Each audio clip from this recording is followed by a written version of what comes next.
Ladies and gentlemen, the next President of the United States, Senator Ted Cruz.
God bless the great state of Nevada.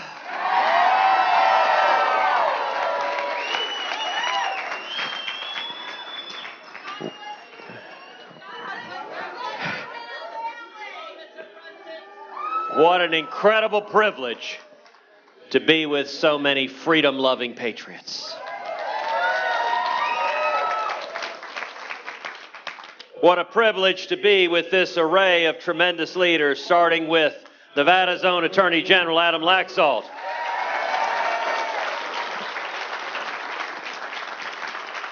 Our state chairman, a principled, courageous conservative, someone who took on the whole political establishment in a race he wasn't supposed to win, but he remembered who his allegiance was to, and it was to the Constitution, and it was to the people of this great state.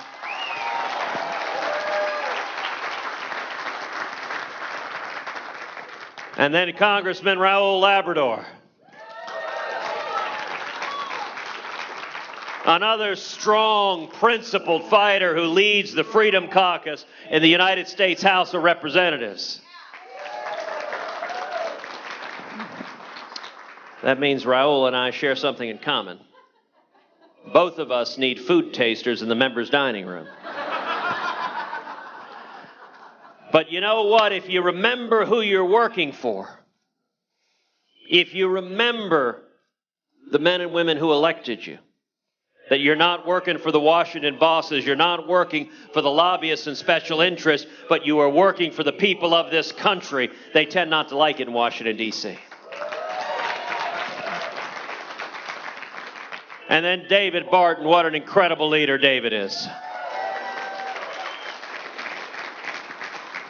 What a strong voice for helping us remember the Judeo-Christian values upon which this nation was built, the values that are the foundation of the United States of America. I'm so grateful for David's friendship and incredible support.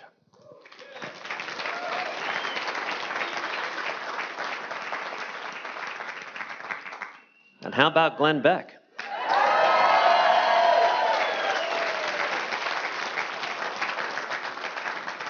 Isn't Glenn extraordinary? You know, Glenn loves liberty. He loves this country. You can see his heart. Every time I hear Glenn speak, I learn something. You know, I love watching Glenn on television when he brings out his whiteboard.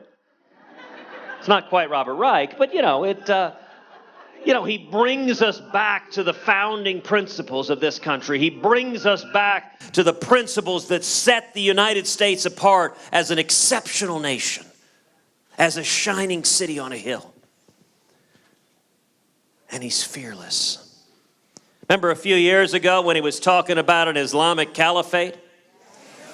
And everyone said, oh, that Glenn guy, he's nuts. That would never happen. Clearly, he does not have a clear vision of the world in which we live. Fast forward a couple of years and it doesn't seem so nuts, does it? You know, it is amazing how many of the intelligentsia react to someone who speaks the truth and does so unapologetically and with a smile. The truth has power. The truth is clarifying. And you shall know the truth, and it shall set you free.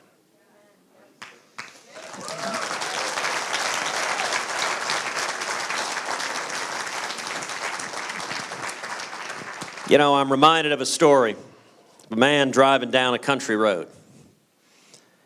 And he passes a little boy with a box of kittens. And the boy has a sign that says, "Free kittens. They're Democrats." And he thinks, well, that's the strangest thing I've ever seen. But he just drives on. He doesn't give it much thought.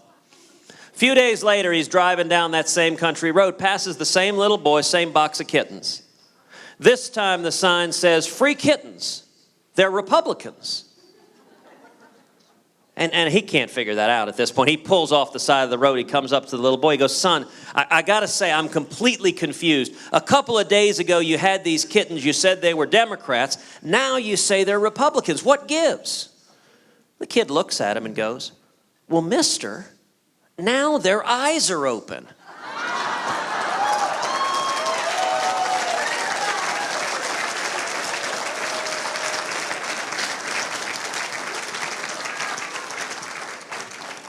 And let me tell you, people's eyes are opening all over this country. Listen, we're here tonight because our country's in crisis. Because we're bankrupting our kids and grandkids. Because our constitutional rights are under assault each and every day. And because America is receding from leadership in the world, and it is making the world a much more dangerous place. And yet I'm here tonight with a word of hope and encouragement. People are waking up, and there is a spirit of awakening that is sweeping this country. So I want to ask everyone here to look forward. Look forward to January 2017.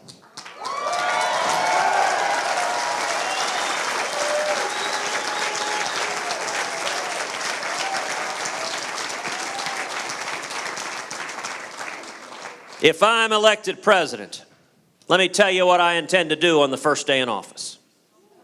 The first thing I intend to do is rescind every single illegal and unconstitutional executive action taken by this president.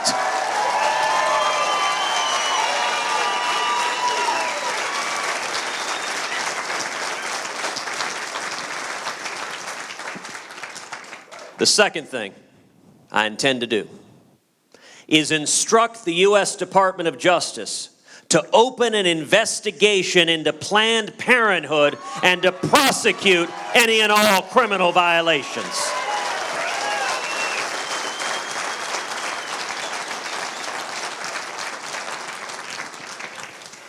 The third thing I intend to do on the first day in office is instruct the Department of Justice and the IRS and every other federal agency that the persecution of religious liberty ends today.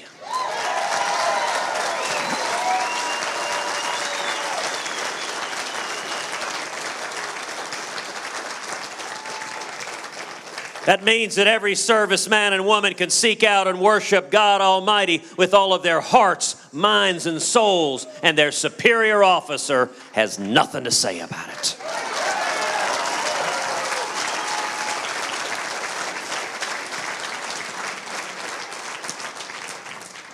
The fourth thing I intend to do on the first day in office is rip to shreds this catastrophic Iranian nuclear deal.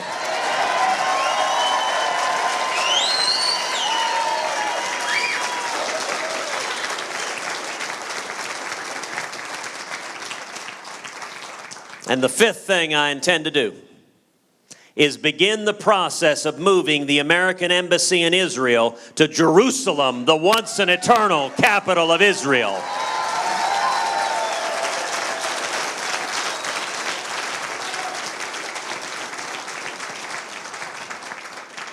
Now that's day one. In the days that follow, I will nominate a strict, principled constitutionalist to replace Justice Antonin Scalia on the United States Supreme Court.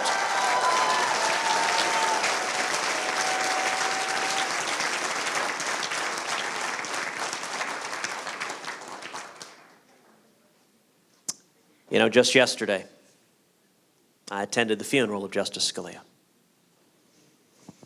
Adam Laxalt was there with me. It was a remembrance of an extraordinary man, someone I was privileged to know for 20 years. Justice Scalia was a lion of the law. He was fiercely dedicated to the Constitution. As Ronald Reagan was to the presidency, so too was Justice Scalia to the U.S. Supreme Court.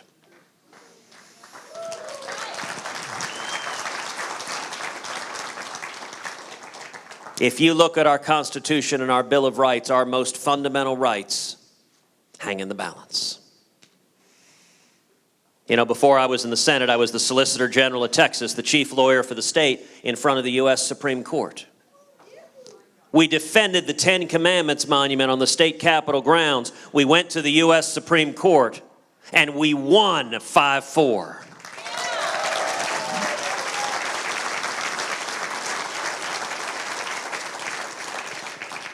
5-4. We're one justice away from the Supreme Court ordering Ten Commandments displays torn down in courthouses and city halls and public parks all over this country. Justice Scalia's most notable decision was Heller versus District of Columbia.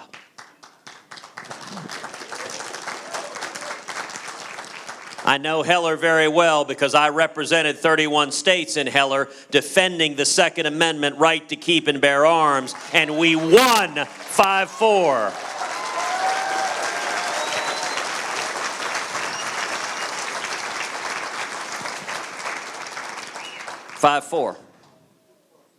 We're one justice away from the Supreme Court effectively writing the Second Amendment out of the Bill of Rights.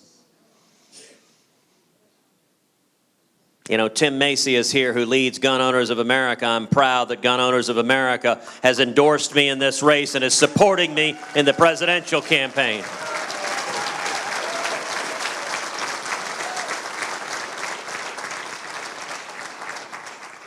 When I was in private practice, I represented over 3 million veterans, pro bono for free, defending the Mojave Desert Veterans Memorial, a lone white Latin cross erected over 70 years ago to honor the men and women who gave their lives in World War I.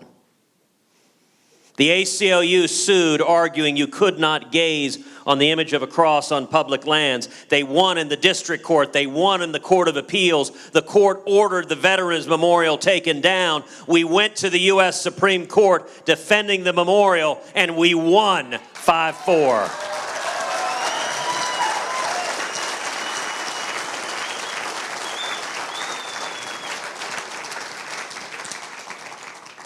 5-4.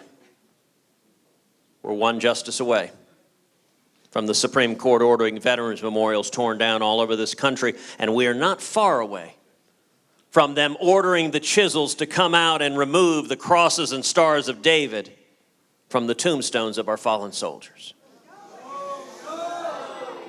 These are our fundamental rights. These are the rights of our children and grandchildren. And one of the questions I believe the voters all across this country are asking is, who do I know? Who do I know beyond a shadow of a doubt will appoint justices that will protect the Constitution and safeguard the Bill of Rights?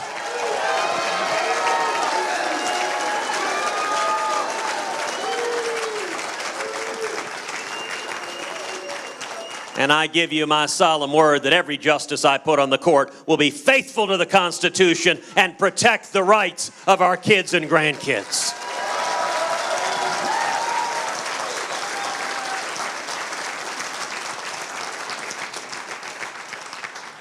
In the days that follow, I will go to Congress, and we will repeal every word of Obamacare.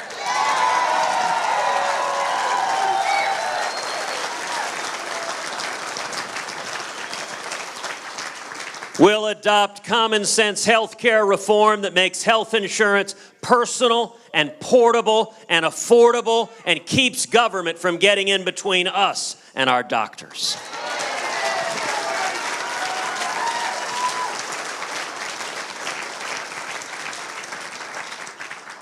I will instruct the U.S. Department of Education that Common Core ends today.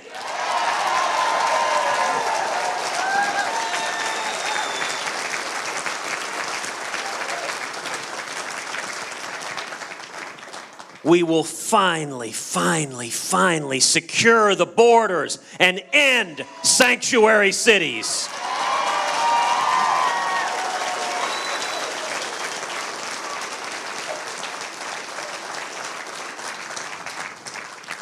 In the days that follow, we will rebuild the military. And we will honor the commitments made to every soldier and sailor and airman and Marine.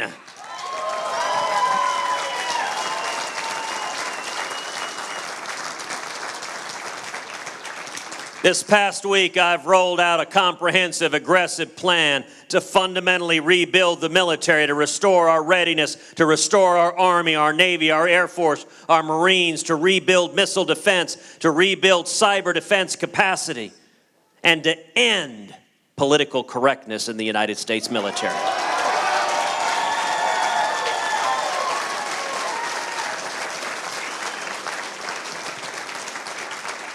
We will not be allowing refugees to come to America who may be infiltrated by ISIS terrorists.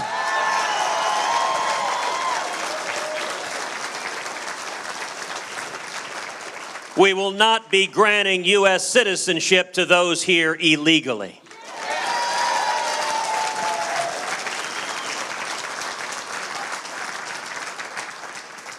And as the father of 2 young girls, we will not be drafting our daughters into combat roles in the military.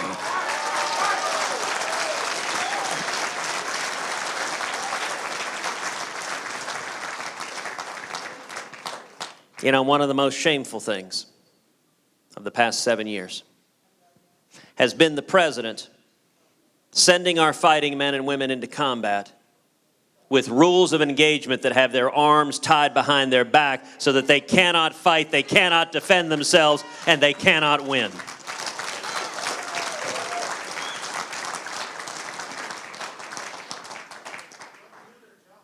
Mark my words, that will end in January 2017.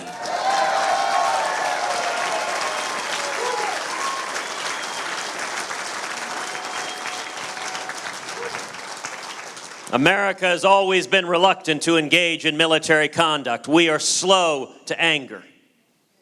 But if and when military conflict is required, we should use overwhelming force, defeat the enemy, and then get the heck out of there.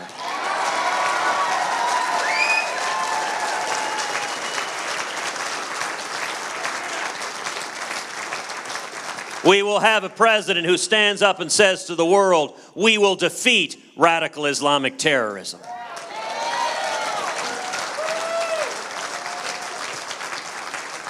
We'll have a president willing to utter the words, radical Islamic terrorism.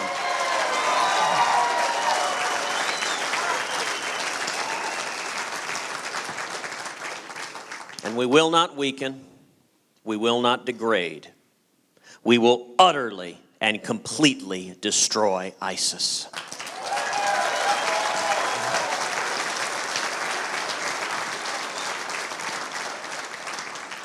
In the days that follow, we'll take on the EPA and the BLM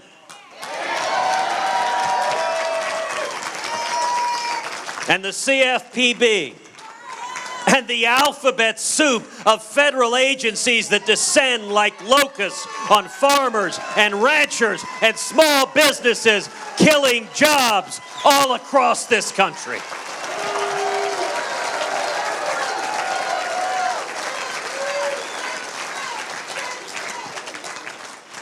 I'm reminded of a few years ago. I was out in West Texas. And I asked folks there, I said, what's the difference between regulators and locusts? I said, well, the thing is, you can't use pesticide on the regulators. And this old West Texas farmer, he leaned back, said, want to bet?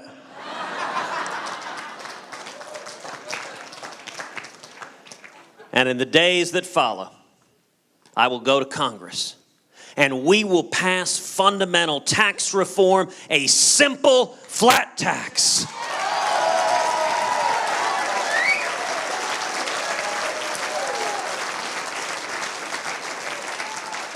Where every American can fill out our taxes on a postcard. And when we do that, we should abolish the IRS.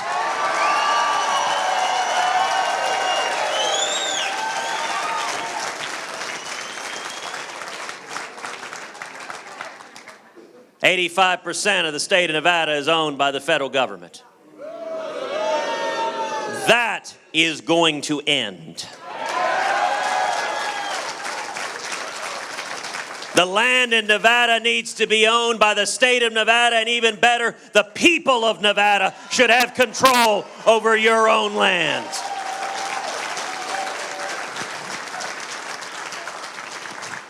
And when we repeal Obamacare, when we lift back the EPA and federal regulators that are killing jobs, when we pass a simple flat tax, the result of all of that is going to be to unleash small businesses that create 2/3 of all the jobs in America. And we're going to see wages going up. We're going to see young people with 2, 3, 4, 5 job offers. We're going to see mourning in America once again.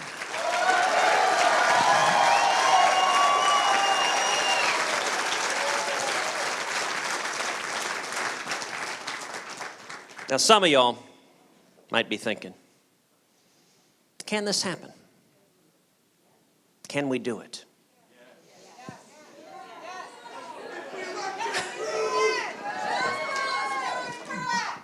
Scripture tells us there's nothing new under the sun. I think where we are today is very, very much like the late 1970s, the Jimmy Carter administration. Same failed economic policies. Same feckless and naive foreign policies. In fact, the exact same countries, Russia and Iran, openly laughing at and mocking the President of the United States. Now, why is it that that analogy gives me so much hope and optimism? Because we remember how that story ended. All across this country, millions of men and women rose up and became the Reagan Revolution.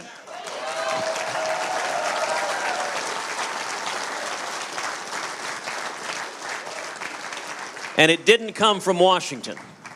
Washington despised Ronald Reagan. It came from the American people, and it turned this country around. We went from misery and stagnation and malaise to booming economic growth, to millions lifted out of poverty and into prosperity and the American dream. We went from our hostages languishing in Iran to winning the Cold War and tearing the Berlin Wall to the ground.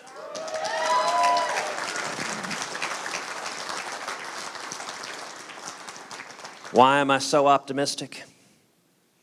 Because the same thing is happening again. All across this country, people are waking up.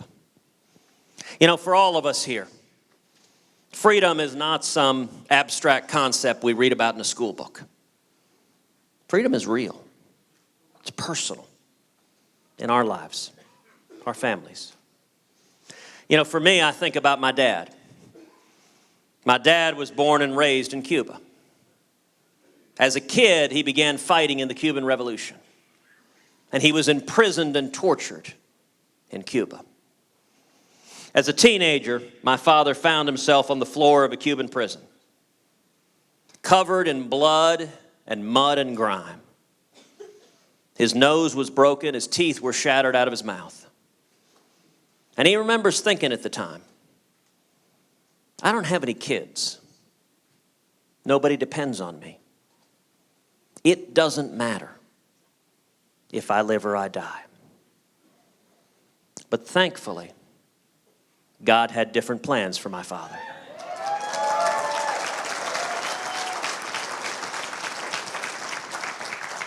He was released from that prison cell. He came to America in 1957 fleeing Batista. He had nothing. Was 18 years old. Couldn't speak English. Had $100 sewn into his underwear. I don't actually advise carrying money in your underwear. And he got a job washing dishes, making 50 cents an hour. And he worked 7 days a week. He paid his way through school. He and my mother went on to start a small business together. So I grew up in Texas as the son of two small business owners. I saw the ups and downs, the triumphs and challenges of running a small family business. Today, my dad is a pastor. He travels the country preaching the gospel.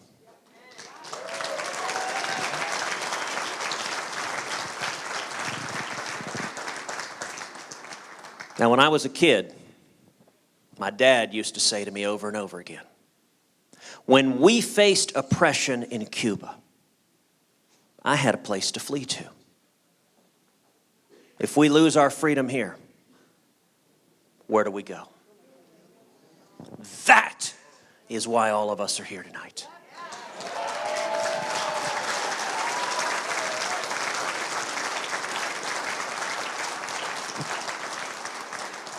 If y'all agree with me that it's now or never, that we are standing at the edge of a cliff staring down, and if we keep going another 4 or 8 more years in the same direction, we risk losing the greatest country in the history of the world, then I ask every one of you to join me. The Nevada caucuses are 48 hours from now. Next Tuesday night, I ask every one of you to come out and vote for me 10 times.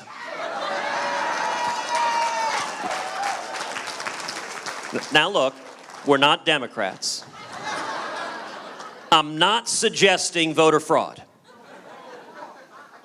But if every one of you brings 9 other people on Tuesday night, you will have voted 10 times.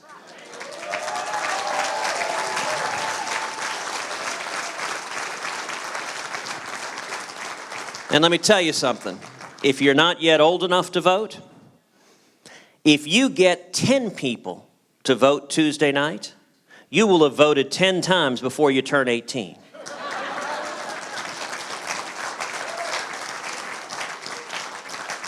Now, I want you to pause and think for a second. In this room, there are roughly 1,500 people.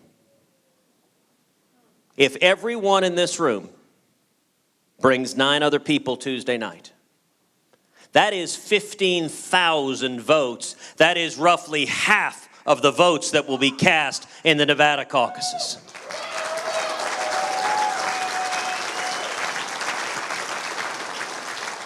You want to understand the power of the men and women sitting here. Everyone in this room, if we bring your mom, your sister, your brother, your son, your neighbor, your college roommate, everyone in this room can control the outcome of the caucuses Tuesday night.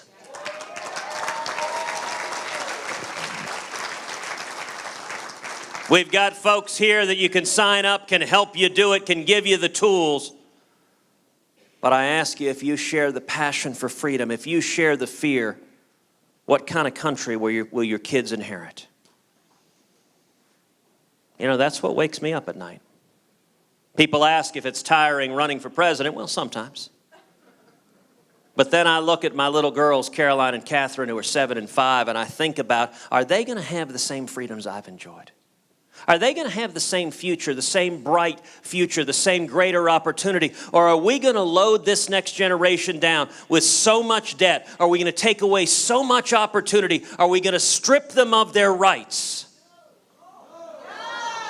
That is what the next 48 hours are about. That passion that each and every one of us has.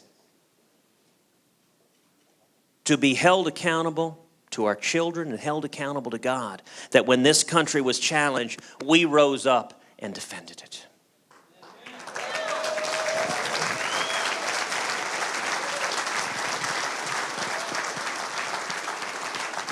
The media wants us to give up. The media wants to convince everyone here it's hopeless, it cannot change, America is lost, accept it and move on.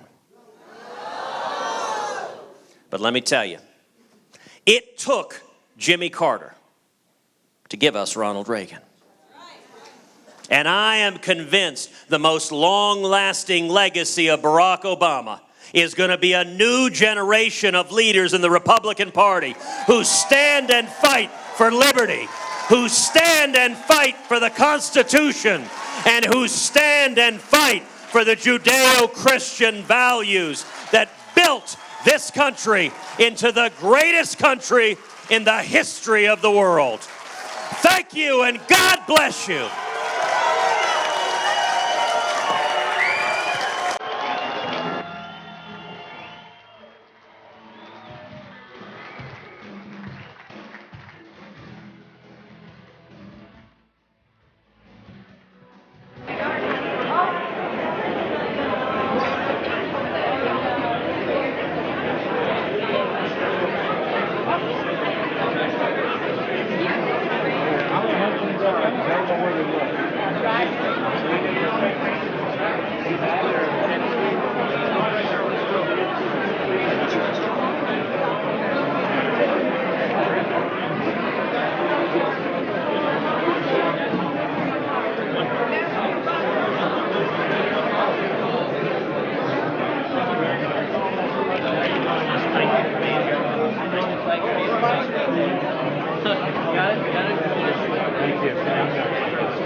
Security, great job, great job. I want to give you a hug, man. All the work you're doing. Thank you very much. Thank you so much. Thank you very much. Great job. You shake your hand.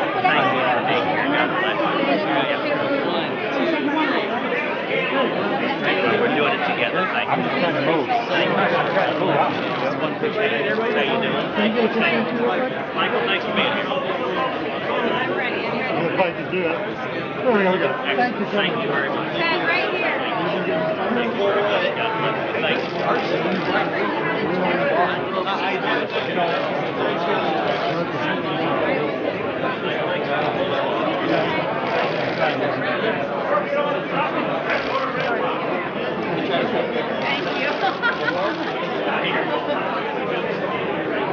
You gonna try to sword land?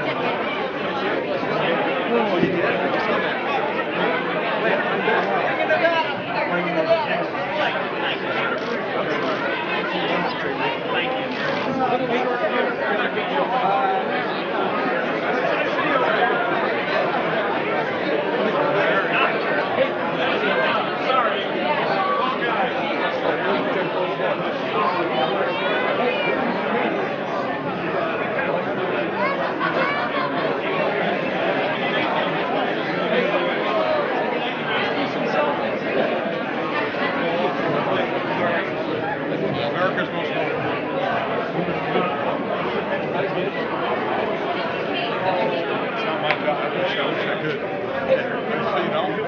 My wife's back there.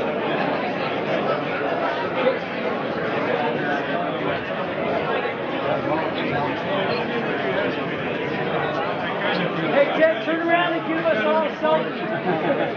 We can all do a selfie. Huh?